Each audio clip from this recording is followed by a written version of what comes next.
तो जय हिंद प्यारे बच्चों, आज हम लोग क्लास 10 फिजिक्स का चैप्टर 2 और चैप्टर 3 का VVI ऑब्जेक्टिव क्वेश्चंस को बताएंगे आपको। ठीक, तो देखिए चैप्टर 2 का नाम है प्रकाश का अपवर्तन और हमारा चैप्टर 3 का नाम है मानव नेत्र ह्यूमन आइज। ये दोनों चैप्टर का जितना भी महत्वपूर्ण ऑब्जेक्टिव क्वेश्चन बनता है, जो कि बार बार परीक्षा में पूछा जाता है, अभी आने वाला है अगस्त का मासिक परीक्षा, उसमें भी रहेगा। और जो भी जितना मासिक परीक्षा हो गया, सेंटअप परीक्षा हो गया, या फिर board exam, final board exam हो गया, सब में पूछा जाता है। ठीक, तो कुछ ऐसे ही क्वेश्चंस को देखेंगे जो फाइनल बोर्ड एग्ज़ाम में मासिक परीक्षा में लगता है, पूछा जाता है। ठीक, तो देखिए हम आपका टेस्ट नहीं ले रहे हैं, आपको क्या क्वेश्चंस बताएंगे, जितना भी क्वेश्चंस है ना सभी को बताएंगे। इसलिए जो हमारा आंसर होगा वो हाईलाइटेड होगा। ठीक, आंसर हाईलाइट रहेगा। इससे क्या होगा कि आपको लगेगा कि पहले ही से आंसर हाईलाइट कर दिए हैं तो कैसे टेस्ट हो रहा है, आप कैसे बता पाएंगे। तो यहाँ टेस्ट नहीं हो रहा है, आपको हम क्वेश्चंस बता रहे हैं कि क्वेश्चन बहुत ही महत्वपूर्ण है। अगर आपको इसका आंसर पहले से ही पता है तो बहुत अच्छी बात है, क्योंकि आपका रिविजिंग होगा। रिविजिंग करना सबसे ज़्यादा इंपॉर्टेंट होता है। अगर आपको इसका आंसर पहले से ही पता है तो आपका रिविजिंग होगा, क्योंकि revising is the very important for board exam की प्रिपरेशन के लिए। ठीक, इससे आपका रिविजिंग होगा तो आपको और याद रहेगा, हमेशा के लिए याद हो जाएगा। ठीक, लेकिन आपको जिसका आंसर आपको पहले से नहीं पता होगा उसको आप नोट कर लीजिएगा या फिर स्क्रीनशॉट ले लीजिएगा। वीडियो को पॉज कीजिएगा, स्क्रीनशॉट ले लीजिएगा जिसका आंसर आपको पहले से नहीं पता है। और जिसका आंसर आपको पहले से पता है उसको आपका क्या हो जाएगा, रिविजिंग हो जाएगा। हमको जैसे ही क्वेश्चन हम पढ़ेंगे आप उसका आंसर कमेंट में कर दीजिएगा कि 1 का ये होगा, B होगा, 2 का C होगा, 3 का D होगा। इस प्रकार से आप कमेंट कर दीजिएगा। ठीक, इससे क्या होगा, हमें पता चलेगा कि कितने बच्चों को आपको पता है। ठीक, तो इससे पहले कि हम इस क्लास को शुरू करें, आप लोग फटाफट एकदम 100% कंसंट्रेट हो जाइए। चलिए क्लास को शुरू करते हैं, ज़्यादा टाइम वेस्ट नहीं करना है क्योंकि 2 को चैप्टर देखना है ना। चलिए पहला प्रश्न आ गया। पहला प्रश्न कि वायु में प्रकाश की चाल निर्वात की अपेक्षा क्या होती है। अगर आपको पहले से ही पता है तो आप फटाफट कमेंट कर दीजिए कि सर 1 का हो जाएगा, ऑप्शन ए होगा 1 का या फिर ऑप्शन बी हो जाएगा। अगर आप पहले से नहीं पता है तो याद रखेगा, वायु में प्रकाश की चाल निर्वात की अपेक्षा कम होती है, लेकिन लिखते हैं दोनों सेम ही लेकिन कम होती है। ठीक, याद रखिएगा। आगे चलिए, आगे कह रहा है प्रकाश का चाल विभिन्न माध्यमों में क्या होता है, तो विभिन्न माध्यमों में अलग अलग होता है। ठीक, याद रखिएगा, प्रकाश का चाल विभिन्न माध्यमों में अलग अलग होता है। हवा में कुछ और होता है। हवा में कितना होता है, तो 2 गुना 10 के पावर 8 मीटर पर सेकंड होता है। 2 गुना 10 के पावर 8 मीटर पर सेकंड, सॉरी 3 गुना। अब कांच में बोले, कांच में तो कांच में होता है 2 गुना 10 के पावर 8 मीटर पर सेकंड। हवा में 3 गुना 10 के पावर 8 मीटर पर सेकंड। क्या अलग अलग माध्यम में क्या हुआ, अलग अलग। ठीक, याद रखिएगा। आगे चलिए, आगे कह रहा है तालाब का जल कम गहरा दिखाई देने का कारण क्या है, तो प्रकाश का अपवर्तन के कारण कम गहरा दिखाई देता है, या फिर जो सिक्का डाल देते हैं बाल्टी में उठा हुआ प्रतीत होता है, किस लिए, प्रकाश के अपवर्तन के कारण। ठीक, याद रखिएगा। आगे चलिए, अगला क्वेश्चन नंबर 4 आ गया है। इसी लेंस द्वारा उत्पन्न आवर्धन का ऐसे मात्रा क्या होता है। तो अगर आपको इसका आंसर पहले से ही पता है तो आप फटाफट कमेंट कीजिए कि सर 4 का ए होगा, 4 का बी होगा, सी होगा। जो आपको आंसर है आप सही आंसर कमेंट कर दीजिए तुरंत। अगर नहीं पता है तो याद रखेगा, मात्रक विहीन जब भी एक क्वेश्चन मिलेगा ना, चाहे वो कोई भी एग्जाम हो, अगर आपको एक क्वेश्चन मिल रहा है कि किसी लेंस द्वारा उत्पन्न आवर्धन का ऐसे मात्रक क्या है, तो मात्रक विहीन मारिएगा। अब कहिएगा सर मात्रक विहीन है, हम इसको टाटू तोड़ा की तरह याद करें, बताइए क्यों होता है, कैसे होता है। अगर आप थोड़ा कॉन्शियस माइंड के थोड़ा अलग टाइप के इंसान होंगे तो आपको मन में हमेशा सवाल उठता होगा कि अच्छा ये होता है तब क्यों होता है, कैसे होता है, इसके पीछे का रीज़न क्या है। तो आपको ध्यान से समझिए क्या होता है मात्रक विहीन राशि क्यों है। क्योंकि आवर्धन का फार्मूला क्या होता है जानते हैं, आवर्धन का फार्मूला होता है m बराबर v/u होता है। ठीक, m बराबर क्या होता है, v/u होता है, m बराबर v/u। इसमें v क्या है, v है वस्तु की दूरी, यानी v भी दूरी है, लेंथ इसको मीटर में लिखेंगे। और अच्छा जो u है वो भी, सॉरी v है प्रतिबिंब की दूरी, u है वस्तु की दूरी, दोनों भी क्या है, दूरी है, तो दूरी को क्या लिखेंगे, मीटर में लिखेंगे, m से। ये भी दूरी है, दोनों दूरी m से m कट जाता है, इसलिए इसका कोई ऐसा मात्रक नहीं होता है। फिर से समझिए, m बराबर क्या होता है, v/u होता है। v क्या है, प्रतिबिंब की दूरी, क्या है, एक दूरी है, तो इसको मीटर में लिखेंगे, दूरी का ऐसा मात्रक मीटर होगा।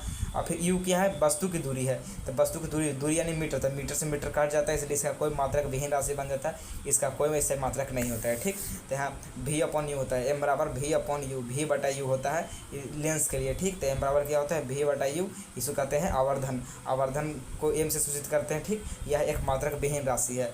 आपको एक और बता देते हैं, हम लोग फिजिक्स पढ़ते हैं ना, फिजिक्स में ना एम हम आपको बताएं वी और यू, जो वी यू है ना अलग अलग जगह पे यूज होता है। एक होता है काइनेमेटिक्स में, जिसको हम लोग कहते हैं गतिकी में, काइनेमेटिक्स में एक गति में होता है, और एक होता है ऑप्टिक्स में यानी कि प्रकाश में होता है।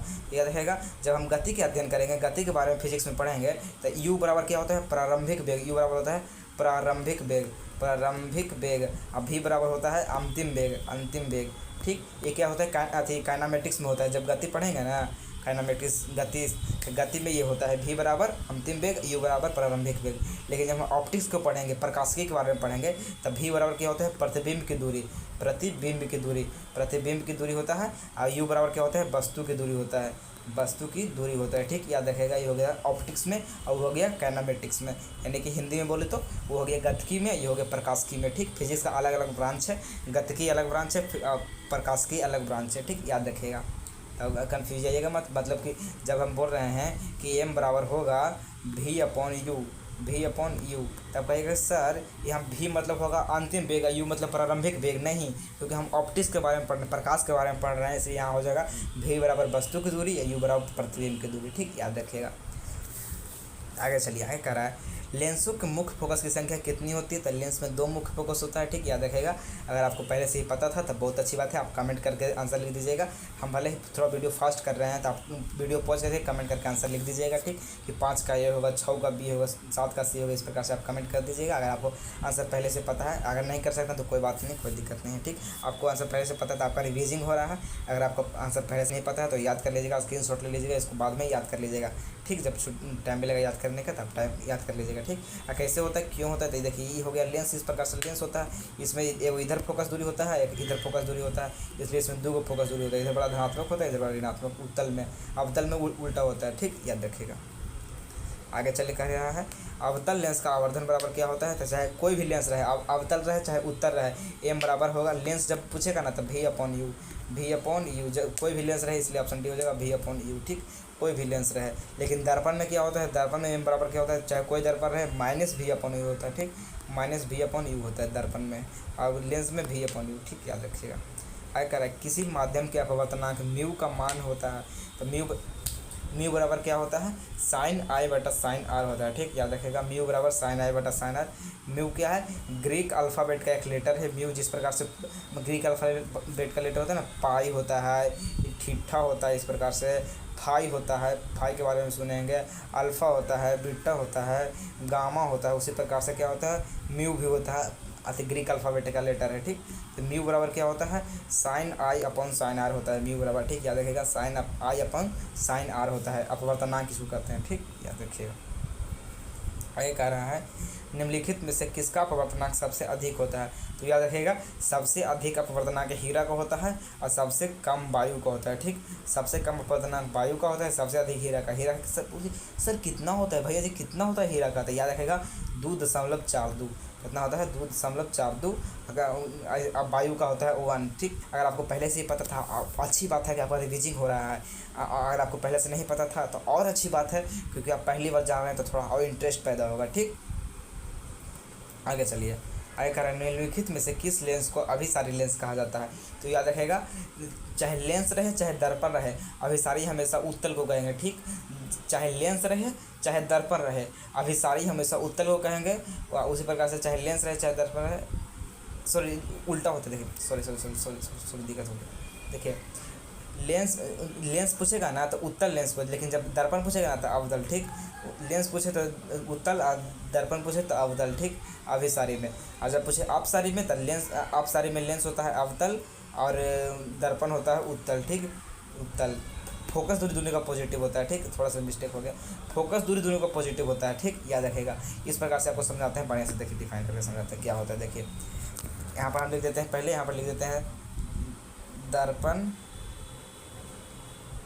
लेंस, यहाँ लिख देते हैं दर्पण, यहाँ लेंस। ठीक, यहाँ पर लिख देते हैं फोकस दूरी हो गया, ये हो गया फोकस दूरी अपसारी होगी कि अपसारी। देखिए जब हम बोलेंगे ना कि दर्पण है हमारा कि उत्तल दर्पण, उत्तल दर्पण, उत्तल लेंस, फिर अवतल दर्पण, अवतल दर्पण, अवतल लेंस। ठीक, अवतल लेंस। अवतल लेंस हो गया, अवतल दर्पण हो गया। इसका फोकस दूरी क्या होता है? पॉजिटिव। उत्तल दर्पण का फोकस दूरी पॉजिटिव होता है और उत्तल लेंस का भी फोकस दूरी क्या होता है? पॉजिटिव होता है, ठीक। फोकस दूरी जब भी पूछा जाएगा तो उत्तल दर्पण का पॉजिटिव होता है और उत्तल लेंस का भी पॉजिटिव होता है, चाहे उत्तल दर्पण रहे चाहे उत्तल लेंस रहे, दोनों का क्या होता है? पॉजिटिव। लेकिन जब अवतल के बात आएगा तो दोनों का निगेटिव होता है, फोकस दूरी निगेटिव हो जाएगा। अवतल दर्पण का भी फोकस दूरी निगेटिव होता है, अवतल लेंस का भी फोकस दूरी क्या होता है? निगेटिव होता है, ठीक ठीक, याद रखेगा। अब उत्तल दर्पण को हम लोग क्या कहते हैं? उत्तल को कहते हैं अभिसारी, सॉरी उत्तल को अपसारी। उत्तल जब दर्पण होगा ना तो अपसारी, जब लेंस होगा तो अभिसारी। उसी प्रकार से जब अवतल है ना, अवतल दर्पण रहेगा तब अभिसारी होगा, लेकिन जब अवतल लेंस रहेगा तो अपसारी, ठीक। याद रखेगा, इस प्रकार से देखिए, याद रखिएगा। यहाँ तक समझ गए ना? पॉजिटिव निगेटिव, कौन पॉजिटिव रहेगा कौन निगेटिव, फोकस के बारे में समझ गए, कौन पॉजिटिव रहेगा कौन निगेटिव। देखिए अवतल, ठीक। उत्तल लेंस भी पॉजिटिव होता है, उत्तल दर्पण भी पॉजिटिव होता है, ठीक। फोकस दूरी अवतल दर्पण का भी फोकस दूरी निगेटिव होता है, अवतल लेंस का भी फोकस दूरी निगेटिव होता है। चलिए, ठीक। फोकस दूरी के बारे में समझ गए। अभिसारी अपसारी के बारे में समझिए, ये अभिसारी अपसारी क्या है? तो देखिए उत्तल अवतल दोनों, उत्तल लेंस सॉरी उत्तल दर्पण और अवतल दर्पण, ये हो गया उत्तल लेंस और अवतल लेंस। तो हो गया ना हमारा उत्तल, जो उत्तल है ना, उत्तल दर्पण और अवतल लेंस, उत्तल दर्पण और अवतल लेंस ये दोनों है ना, उत्तल दर्पण और अवतल लेंस ये दोनों को कहते हैं अपसारी। क्या कहते हैं? अपसारी, ठीक। अपसारी कहते हैं। उत्तल दर्पण और अवतल लेंस को अपसारी कहते हैं और अवतल दर्पण और उत्तल लेंस, अवतल दर्पण और उत्तल लेंस को क्या कहते हैं? अभिसारी, ठीक। एक दूसरे के क्रॉस होता है अभिसारी, ठीक। याद रखिएगा, आप नोट कर लीजिएगा। आगे चलिए, तो याद रखिएगा अभिसारी लेंस किसको कहते हैं? तो आप उत्तल लेंस को अभिसारी कहते हैं, ठीक। अब अपसारी बोलेगा तो अवतल लेंस, ठीक। याद रखिएगा। आगे चलिए, कह रहा है निम्न में से किस लेंस की क्षमता का ऐसा मात्रक होगा? लेंस का क्षमता कैसे मात्रक होता है? डायाफ्टर, यहाँ इसको डी से सूचित करते हैं। डी बराबर होता है 1/f होता है, क्योंकि इसमें मीटर में होगा तब, और जब ये सेंटीमीटर में होता है ना तो 100 से गुना कर देते हैं, क्योंकि 1 मीटर में 100 सेंटीमीटर होता है ना, इस सेंटीमीटर में होगा तो 100 से गुना कर देंगे, ठीक। याद रखिएगा। आगे कह रहा है निम्न में से किस लेंस का फोकस दूरी धनात्मक होता है? तो उत्तल लेंस का फोकस दूरी धनात्मक होता है।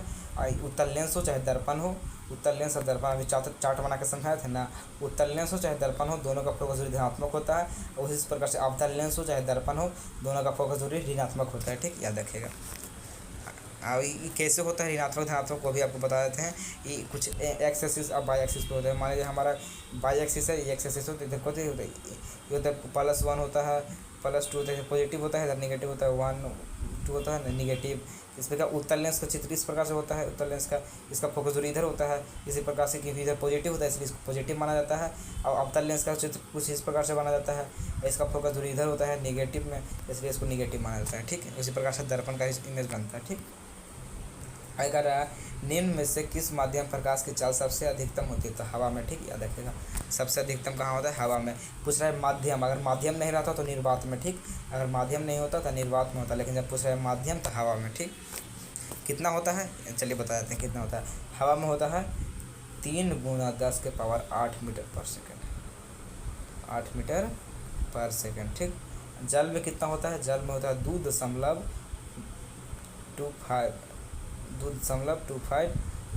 Into 10⁸ metre per second, 10⁸ metre per second. शीशा में कितना होता है? कांच या शीशा में कितना होता है? तो शीशा में होता है 2 × 10⁸ मीटर/सेकंड, 2 × 10⁸ मीटर/सेकंड, ठीक। याद रखिएगा। आगे कह रहा है शब्दकोश के छोटे अक्षरों को पढ़ने के लिए किस लेंस का उपयोग करना पसंद करेंगे? तो याद रखिएगा 5 सेंटीमीटर फोकस दूरी वाला उत्तल लेंस का उपयोग किया जाता है, ठीक। याद रखिएगा। आगे कह रहा है निर्वात में प्रकाश की चाल होती है 3 × 10⁸ मीटर/सेकंड, ठीक। 3 × 10⁸ मीटर/सेकंड, याद रखिएगा। आगे चलिए, आगे कह रहा है एक उत्तल लेंस की फोकस दूरी 20 सेंटीमीटर थी, इसकी क्षमता क्या हुआ? सेंटीमीटर में दिया हुआ है। अब क्या होता है? डी बराबर क्या होता है? डायाफ्टर, क्षमता यानी कि डायाफ्टर। डी बराबर क्या होता है? तो होता है 1/f फोकस दूरी, ठीक। क्योंकि कह रहा है सेंटीमीटर में, इसलिए 100 से गुना कर देंगे, क्योंकि मीटर में होता है 100 से गुना कर देंगे। जब सेंटीमीटर बोलेगा तो क्योंकि 1 मीटर में 100 सेंटीमीटर होता है ना जी, इसलिए 100 से गुना कर देंगे। एफ कितना दिया है? एफ दिया है 20, ठीक। तो 0 से 0 कट जाएगा तो 10/2 यानी कि 5 डायाफ्टर। क्योंकि कह रहा है कोची उत्तल लेंस का रहा है, जिसका उत्तल लेंस का फोकस दूरी पॉजिटिव होता है, इसलिए +5 डायाफ्टर हो जाएगा, ठीक। अगर अवतल लेंस रहता तो इसमें -5 डायाफ्टर होता है, ठीक। आगे कह रहा है निम्न में से कौन सा पदार्थ लेंस बनाने के लिए उपयुक्त नहीं किया जाता है? तो मिट्टी, ठीक। मिट्टी को लेंस बनाने के लिए उपयोग नहीं किया जाता है। यहाँ तक समझ में आ गया तो फटाफट कमेंट कर दीजिए यहाँ तक समझ में आ गया है। आप लोग जल्दी से इस वीडियो को अपने मित्रों के पास शेयर कर दीजिए, ठीक। फटाफट कमेंट कीजिए कि समझ में आ गया, शेयर कर दीजिए अपने व्हाट्सएप ग्रुप में, अपने जितना मित्र टेलीग्राम पे अपने जितना भी मित्र हैं सभी मित्रों के पास शेयर कर दीजिए। जो क्लास 10th में है स्टेटस लगा लीजिए, सब लोग इस वीडियो को शेयर कर दीजिए कि ज़्यादा से ज़्यादा अपने मित्र जुड़ सकें, उनको भी लाभ हो, ठीक। आगे चलिए, आगे कह रहा है क्वेश्चन नंबर 17, प्रकाश के अपवर्तन के कितने नियम हैं? देखिएगा 2 नियम है। पहला नियम क्या है? पहला नियम कहता है ना कि आपतित किरण, अपवर्तित किरण तथा आपतन बिंदु पर डाला गया लंब तीनों एक तल में होता है। और दूसरा नियम क्या कहता है? दूसरा नियम कहता है sine i upon sine r इन लोगों के एक क्या होता है? नियंतांक होता है, इसको म्यू से सूचित करते हैं। दूसरा नियम यही है कि म्यू होता है, sine i upon sine r एक नियंतांक होता है म्यू, ठीक। अगला कह रहा है किस लेंस द्वारा सिर्फ काल्पनिक प्रतिबिंब बनता है? तो याद रखिएगा अवतल लेंस द्वारा सिर्फ काल्पनिक प्रतिबिंब बनता है, उत्तल द्वारा दोनों बनता है, काल्पनिक भी वास्तविक भी। काल्पनिक कब बनता है? जब वो फोकस दूरी से पहले होता है, लेकिन वास्तव फोकस दूरी और काल्पनिक कब पड़ता है? इसमें उत्तल में। तो जब फोकस दूरी और प्रकाशिक केंद्र के बीच में यह बंद रहता है, इस पर से पीछे बनता है बड़ा वो काल्पनिक, ठीक। याद रखिएगा। लेकिन कह रहा है सिर्फ काल्पनिक प्रतिबिंब तो सिर्फ अवतल में बनता है, सिर्फ पूछे तो सिर्फ अवतल में बनता है, ठीक। याद रखिएगा। आगे कह रहा है 1 एंगस्ट्रॉम का मान कितना होता है? तो याद रखिएगा 1 एंगस्ट्रॉम बराबर होता है 10 के पावर -10 मीटर, ठीक। 1 एंगस्ट्रॉम बराबर क्या होता है? 10 के पावर -10 मीटर, -10 मीटर 1 एंगस्ट्रॉम बराबर होता है, ठीक। आगे कह रहा है एक उत्तल लेंस होता है तो किनारे के अपेक्षा बीच में मोटा होता है, ठीक। किनारे की अपेक्षा बीच में मोटा। हम लोग थोड़ा फास्ट करेंगे क्योंकि बहुत क्वेश्चन देखना है। आगे चलिए, कह रहा है किसी बिंब का वास्तविक प्रतिबिंब समान आकार का प्राप्त करने हेतु बिंब को उत्तल लेंस के सामने कहाँ रखा जाता है? तो याद रखिएगा वक्रता केंद्र या फिर 2F इसको बोल सकते हैं, लेंस में 2F बोलते हैं, ठीक। वक्रता केंद्र को पे रखा जाता है, ठीक, 2F पे, ठीक। आगे चलिए, कह रहा है कि उत्तल लेंस द्वारा आवर्धित काल्पनिक प्रतिबिंब तब बनता है जब वस्तु रहती है तो फोकस और लेंस के बीच रहता है, फोकस और लेंस का बीच रहता है तो उसका काल्पनिक प्रतिबिंब बनता है आवर्धित। जब ये हो गया फोकस हो गया, ये हमारा लेंस हो गया, जिसके बीच रखेगा ना इसके बड़का वो पीछे बनता है आवर्धित और काल्पनिक प्रतिबिंब, ठीक। आगे कह रहा है निम्नलिखित में से किस वस्तु का वास्तविक प्रतिबिंब कौन बना सकता है? किसी भी वस्तु का वास्तविक प्रतिबिंब कौन बना सकता है? तो केवल उत्तल लेंस ही वास्तविक प्रतिबिंब बनाता है, अवतल लेंस हमेशा काल्पनिक प्रतिबिंब बनाता है, ठीक। याद रखिएगा। आगे कह रहा है किसी बिंदु वस्तु से निकलकर किरणें किसी लेंस से अपवर्तित होकर जिस बिंदु पर मिलती है उसे क्या कहते हैं? फोकस करते हैं, फोकस करते हैं, ठीक। मुख्य फोकस कहा जाता है। मान लीजिए कि हमारा ये लेंस हो गया, हमारा ये मुखच हो गया, ये आता है यहाँ पर मिल जाता है, ये भी यहाँ पर आता है मिल जाता है, इसको क्या बोलते हैं? मुख्य फोकस बोलते हैं, ठीक। याद रखिएगा। आगे फोटोग्राफिक कैमरा का विदृश्य कैसा होता है? तो उत्तल लेंस का होता है, ठीक। फोटोग्राफिक कैमरा में उत्तल लेंस का उपयोग किया जाता है। आगे कह रहा है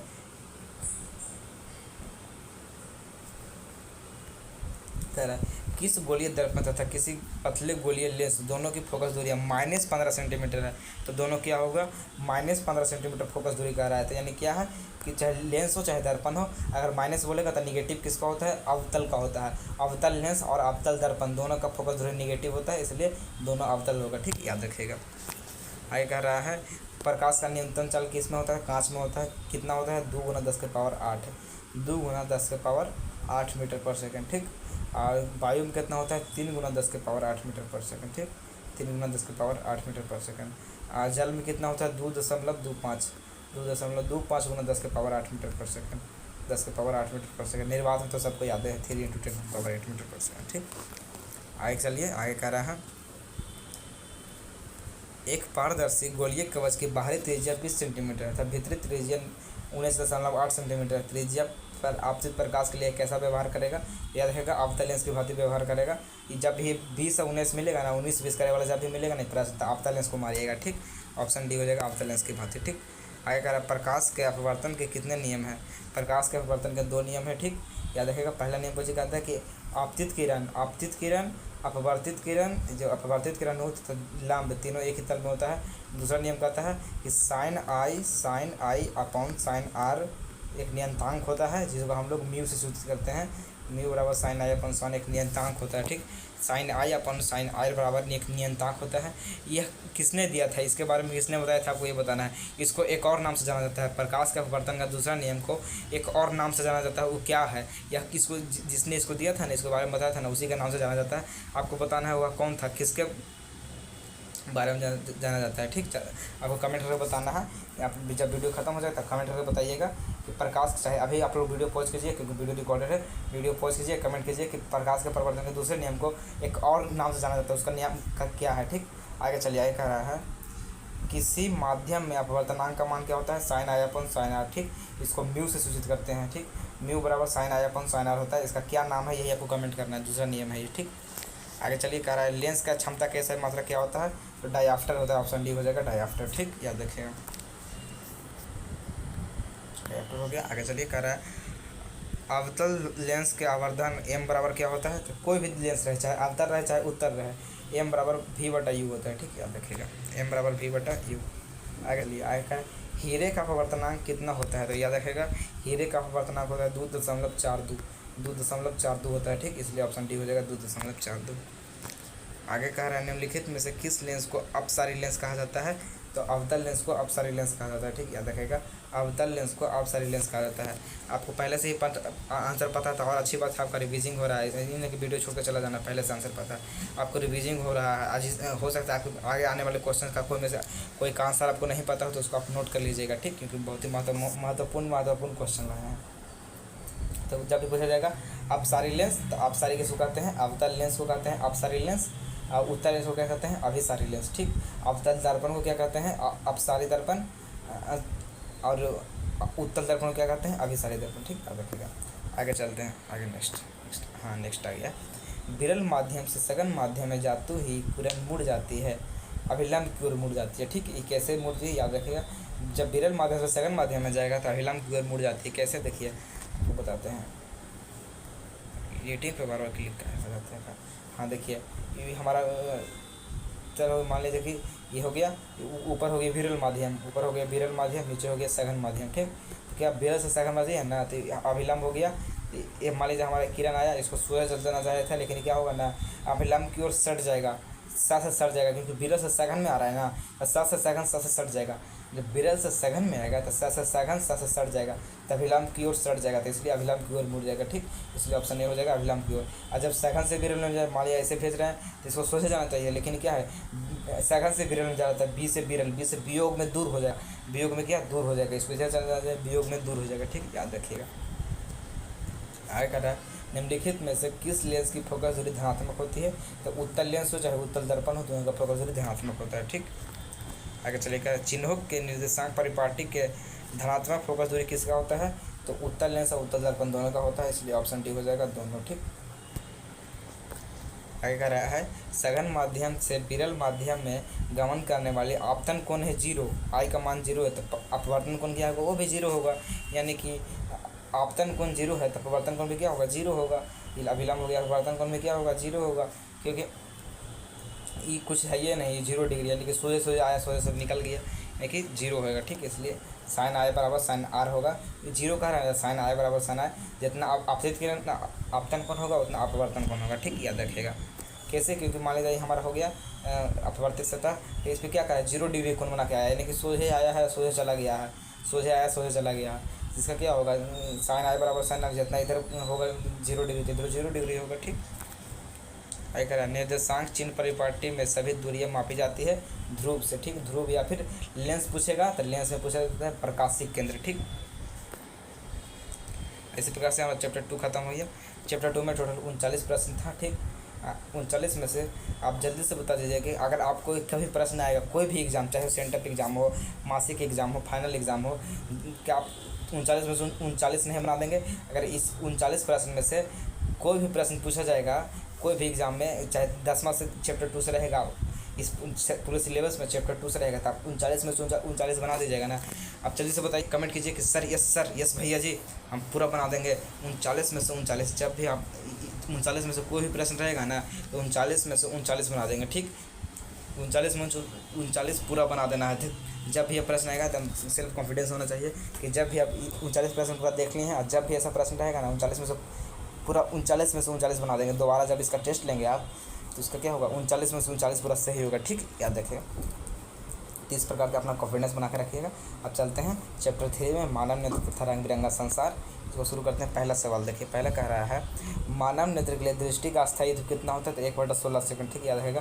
दृष्टि का स्थायित्व कितना होता है, 1/16 सेकंड। मतलब कि कोई भी चीज़ आपकी आंखों के सामने से पार होती है ना, तो 1/16 सेकंड टाइम लगता है आँख में चित्र बदलने के लिए। जैसे अभी आप चैप्टर क्वेश्चन नंबर 1 को देख रहे हैं, ये क्वेश्चन नंबर 2 आ गया, तो क्वेश्चन नंबर 2 आ गया ना, तो इसको क्वेश्चन नंबर 1 से 2 आया ना, इस बदलने में आपकी आँख है ना, आपका आँख में कितना टाइम लगा है, चैप्टर 1 से चैप्टर 2 को अलग इमेज बनाने में कितना टाइम लगता है, तो याद रखेगा वही 1/16 सेकंड लगता है। कितना लगता है, 1/16 सेकंड। कोई पहला चीज़ से दूसरा चीज़ अलग दृष्टि का स्थायित्व होता है। ठीक, एक इमेज से दूसरा इमेज में जाने में बनाने में 1/16 सेकंड समय लगता है। ठीक, याद रखिएगा। आगे चलिए, दूसरा सवाल कह रहा है किसी वस्तु का प्रतिबिंब कहाँ बनता है, तो हमेशा रेटिना में बनता है। ठीक, याद रखिएगा। आगे कह रहा है नेत्र में प्रवेश करने वाली प्रकाश की किरणें का अधिकांशतः आवर्तन कहाँ होता है, तो कॉर्निया के बाहरी पृष्ठ पर होता है। ठीक, याद रखिएगा। आगे कह रही पुतली के साइज को कौन नियंत्रित करता है, तो परितारिका नियंत्रित करता है। इसको हिंदी में कहते हैं आइरिस। ठीक, आइरिस कहते हैं, हिंदी में आइरिस कहते हैं, या फिर परितारिका अंग्रेजी में कहते हैं। ठीक, आगे कह रहे आँख व्यवहार करता है उत्तल लेंस की तरह। कैमरा हो चाहे आँख हो, सब में उत्तल लेंस होता है। ठीक, याद रखें। मानव नेत्र में किस प्रकार का लेंस पाया जाता है, तो उत्तल लेंस पाया जाता है। ठीक, याद रखें। कह रहा है एक स्वस्थ आँख का दूर बिंदु क्या होता है, दूर बिंदु अनंत होता है। आप सूरज को भी देख सकते हैं, दूर अनंत पे स्थित तारा को भी देख सकते हैं, तो क्या आँख की दूर बिंदु क्या होता है, अनंत होता है, लेकिन निकट बिंदु 25 सेंटीमीटर होता है। ठीक, वही पूछ दिया है कि सुस्पष्ट दृष्टि का अल्पतम दूरी क्या होता है, 25 सेंटीमीटर। ठीक, कम से कम 25 सेंटीमीटर दूर होना चाहिए तो मनुष्य को दिखता है। ठीक, आगे कह रहा है नेत्र द्वारा किसी वस्तु का कैसा प्रतिबिंब बनता है, तो उत्तल लेंस से इसलिए वास्तविक उल्टा तथा छोटा प्रतिबिंब बनता है, लेकिन दिमाग उसको सीधा कर देता है। ठीक, याद रखिएगा। आगे कह रहा है निकट दृष्टि दोष को दूर करने के लिए चश्मे में किस लेंस का व्यवहार किया जाता है, तो निकट दृष्टि दोष कह रहा है। ठीक, देखिए दृष्टि दोष होता है निकट, पूछ रहा है निकट, एक होता है निकट, एक होता है दूर। दूर लेंस भी दो होता है, एक होता है अवतल, एक होता है उत्तल। ठीक, एक हो गया अवतल, एक होता है उत्तल। ठीक, जो याद रखेगा जो बड़ा होगा वो बड़का के लिए उपयोग होगा, जो छोटा होगा वो छोटका के लिए। ठीक, तो निकट बड़ा है, 3 अक्षर के है, इसलिए इसके 4 अक्षर वाला होगा। अवतल 4 अक्षर वाला उपयोग होगा, इसको इसके निकट को दूर करने के लिए 4 अक्षर वाला। ठीक, और दूर क्या है, छोटा है, 2 अक्षर के है, इसलिए इसका 3 अक्षर वाला होगा उत्तल। दूर के लिए उत्तल, छोटका के लिए छोटका, निकट बड़का को है, इसलिए इसके लिए बड़का होगा अवतल। ठीक, तो समझ गया। या फिर ऐसे निकट है 3 अक्षर का, तो इसमें एक और जोड़ दीजिएगा, 4 अक्षर वाला जो होगा वही होगा इसका आंसर। तो निकट पूछ रहा है ना, निकट पूछ रहा है, तो निकट 3 अक्षर के है, तो इसमें एक और अक्षर जोड़ देंगे 4 अक्षर वाला, तो 4 अक्षर उत्तल तो 3 अक्षर का, तो ये नहीं होगा, अवतल हो जाएगा 4 अक्षर वाला। ठीक, आज जब पूछेगा दूर, तो दूर 2 अक्षर के, तो इसमें एक और अक्षर जोड़ेंगे तो 3 अक्षर हो जाएगा। जब दूर दृष्टि पूछेगा तो उत्तल हो जाएगा। ठीक, याद रखिएगा। अगर है किसी लेंस का उपयोग दीर्घ दृष्टि दोष को दूर करने के लिए किया जाता है, दीर्घ दृष्टि दोष यानी कि दूर दृष्टि दोष होता है। ठीक, तो दूर 3 अक्षर के है, 2 अक्षर दूर 2 अक्षर के, इसमें एक और जो 3 अक्षर वाला कौन है, तो उत्तल हो जाएगा। ठीक, उत्तल 3 अक्षर वाला हो जाएगा, इसमें एक और जोड़ देना है। फिर अगर निकट रहता है तो उसमें एक और 4 अक्षर वाला अवतल हो जाता है। ठीक, अगर है किसी दृष्टि को अवतल तथा उत्तल दोनों लेंसों से द्विफेक्षी लेंस से संशोधित किया, तो क्या होगा, जरा दृष्टि दोष। ठीक, याद रखेगा। जरा दृष्टि दोष को द्विफोक्सी लेंस से संशोधित किया जाता है। द्विफोक्सी लेंस का दूसरा नाम क्या है, अभी आप वीडियो को पहुँच कीजिए, बताइए अगर पता है तो। द्विफोक्सी लेंस का दूसरा नाम क्या है, अगर नहीं पता है तो आप इसके बारे में सर्च कीजिएगा गूगल पे या फिर कहीं पे भी, आप जहाँ पे खोज सकते हैं इसका खोजिएगा, द्विफोक्सी लेंस का दूसरा नाम क्या है। ठीक, अगला क्या है, जो नेत्र निकट स्थित वस्तु को साफ नहीं देख पाते उसमें क्या होता है, निकट को साफ नहीं देख पा रहा, यानी कि दूर वाला को साफ देगा, दूर वाला को साफ देखेगा, और जिसको साफ देखता है ना उसी का दोष होता है। ठीक, तो कौन सा दोष होगा, दूर दृष्टि दोष होगा। ठीक, जिसको साफ देखता है उसी का दोष होता है, और जो साफ नहीं दिखता है उसका दोष नहीं होता है। ठीक, तो कुछ कह रहा है निकट स्थित वस्तु को साफ नहीं देखता, यानी कि दूर स्थित वस्तु को साफ देखता है, और जो साफ दिखता है उसी का दोष होता है कि केवल यही साफ दिख रहा है, इसके अलावा कुछ नहीं साफ दिखता है, यही दोष होता है। ठीक, तो क्या निकट को वस्तु को साफ नहीं दिख रहा है, यानी कि दूर की वस्तु को साफ देख रहा होगा, इसलिए इसमें क्या दूर दृष्टि दोष होगा, केवल दूर की ही वस्तु को साफ देख सकता है, इसलिए इसका क्या है, दूर दृष्टि दोष हो जाएगा, इसलिए ऑप्शन नहीं होगा दूर दृष्टि दोष। इसको उपचार के लिए कौन सा लेंस बनेगा, तो दूर है 2 अक्षर की, इसलिए 1 अक्षर वाला, 3 अक्षर वाला उत्तल, इसके लिए दूर वाला के लिए उत्तल बन जाएगा। ठीक, उत्तल लेंस से इसका उपचार होगा। आय कर दूर दृष्टि दोष वाला नेत्र आप सब क्या देख सकता है, तो दूर की वस्तुओं को जहाँ पे देख सकता है उसी का तो दोष है कि केवल यहीं तक के देख सकता है। ठीक, दूर की वस्तुओं को। ठीक, आगे कह रहा है एक प्रिज्म कितने सतह से घिरा होता था, 5 सतह से। ठीक, एक प्रिज्म 5 सतह से घिरा होता है। प्रिज्म का चित्र बनाने के लिए हम आपको सिखा देते हैं कैसे चित्र बनाना था प्रिज्म का। देखिए पहले एगो हम माथी बना लेंगे इस प्रकार से, एक बना लेंगे। उसके बाद प्रिज्म कैसे बनता है देखिए, एक टेम्पल की तरह ऊपर बना देंगे, मंदिर की तरह, फिर नीचे भी एक मंदिर की तरह बना देंगे। यहाँ पे इसको जोड़ देंगे। ठीक, अब ये बन गया हमारा प्रिज्म, रेडी हो गया। प्रिज्म बन के रेडी हो गया। देखिए इसमें 5 गो सतह है कि नहीं, गिनते हैं। चलिए पहला सतह ये हो गया, ये 3 गो सतह है ना। पहला सतह ये हो गया, ये हो गया पहला सतह, ये हो गया दूसरा सतह, ये जो इधर दिख रहा है ना, ये हो गया हमारा दूसरा सतह, प्रिज्म का दूसरा सतह। ये हो गया हमारा तीसरा सतह, ये इस प्रकार से आपको दिख रहा है ना। ये हो गया तीसरा सतह, ये हो गया चौथा सतह, ये हमारा हो गया चौथा सतह प्रिज्म का। ये हो गया हमारा चौथा सतह।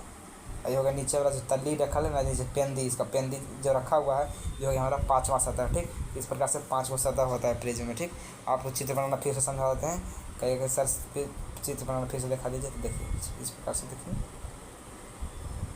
इस प्रकार से बनाएंगे, इसको जोड़ देंगे, फिर ऊपर से एक मंदिर दे देंगे, फिर नीचे पड़ी को मंदिर दे देंगे, फिर दोनों को जोड़ देंगे। यहाँ हमारा प्रिज्म बन के रेडी 5 सतहों से गिरा होता है। ठीक है, देखिएगा आगे चलिए। आगे कह रहा है दृश्य प्रकाश में किस वर्ण का तरंग दैर्घ्य सबसे अधिक होती है।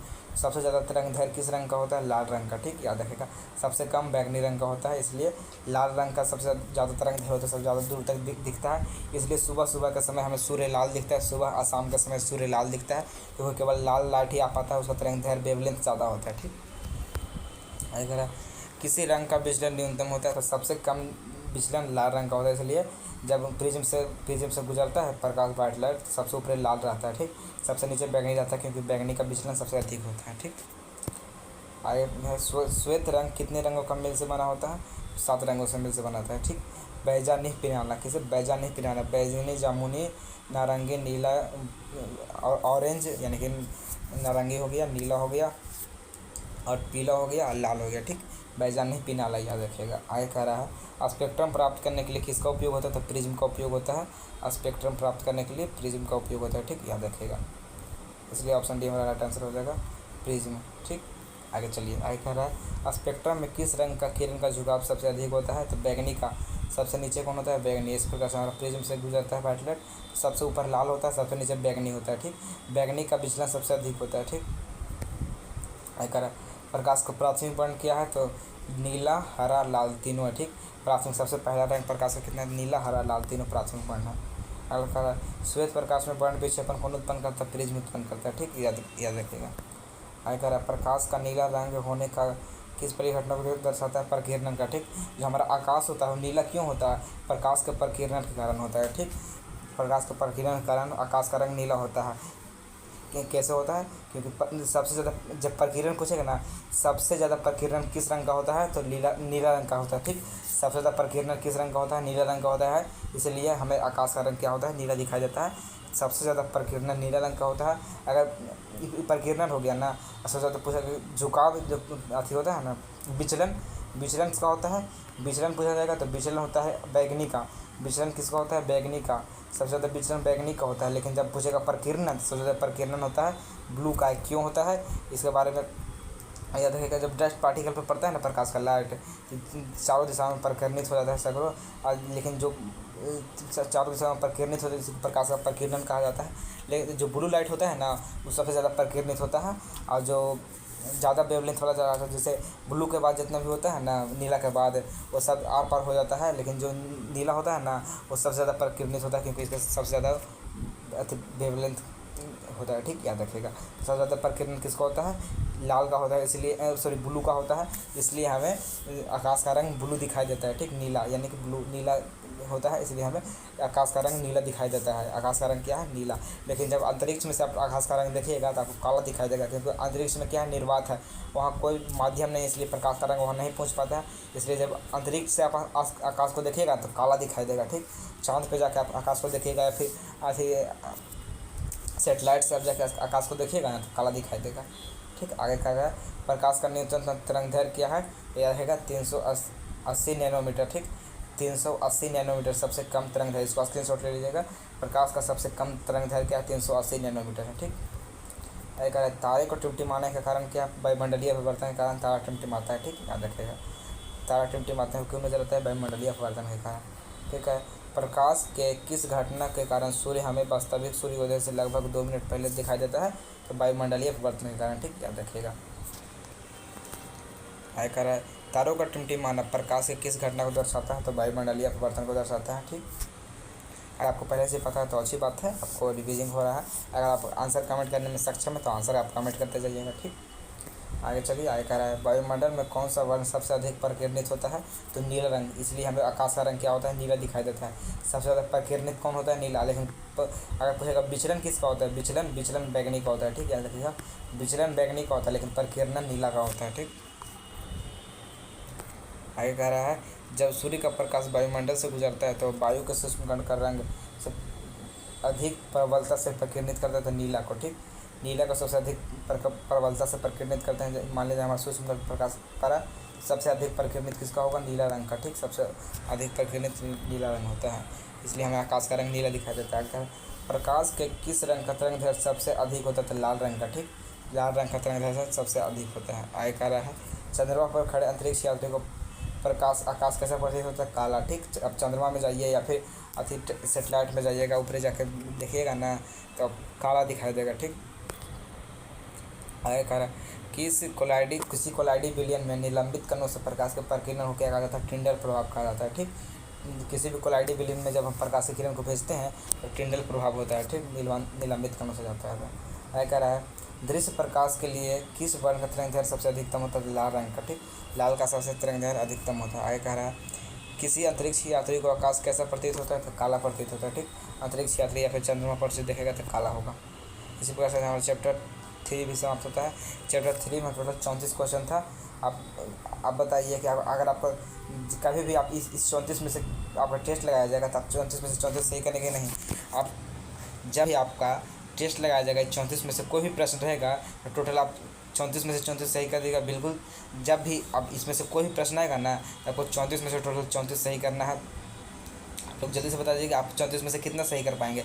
अब अगर हम इसका टेस्ट ले लेंगे 34 में से तो आप 34 में से कितना सही कर पाएंगे, तो सर जी हम 34 में से 34 सही करेंगे तो पूरा याद हो गया। ठीक, इसी के साथ हमारा आज का लेक्चर का द एंड होता है। 34 प्रश्न ऐसे नहीं। वीडियो का पहले अगर आपको वीडियो अच्छा लगा है तो इस वीडियो को लाइक कर दीजिए। लाइक करने के बाद अपने मित्र के पास ज़रूर शेयर कीजिए। एक मित्र के पास या फिर कोई के पास शेयर नहीं कर सकता आज स्टेटस ज़रूर लगाइएगा। ठीक, अपने एक मित्र के पास ज़रूर शेयर कर दीजिएगा, कम से कम एक मित्र के पास ज़रूर शेयर कर दीजिएगा। ठीक, उसके बाद अगर आप चाहते हैं कि हर चैप्टर का, क्योंकि हम अभी चैप्टर 1 का करा दिए हैं, प्रकाश का परावर्तन करा दिए हैं, इसी प्रकार से हमारा चैप्टर 2 और 3 भी हो गया। इसी प्रकार से physics, chemistry, math, biology, Hindi, English सबका हर चैप्टर करा देंगे। आपको हर चैप्टर का ऑब्जेक्टिव क्वेश्चन बता देंगे। अगर आपको पहले से आंसर पता होगा तो आपका रिविजिंग हो जाएगा, नहीं पता होगा तो आपको याद हो जाएगा। ठीक, इसी प्रकार से हमारा टोटल 270 नंबर का ऑब्जेक्टिव होता है ना परीक्षा में। कितना नंबर का होता है, 270 नंबर का ऑब्जेक्टिव होता है परीक्षा में। 270 में से 270 आपका आ जाएगा। ठीक, पूरा ऑब्जेक्टिव। ठीक, तो मिलते हैं आपसे नेक्स्ट वीडियो में। इसके आगे के चैप्टर 4 के साथ मिलेंगे। तब तक के लिए जय हिंद, धन्यवाद।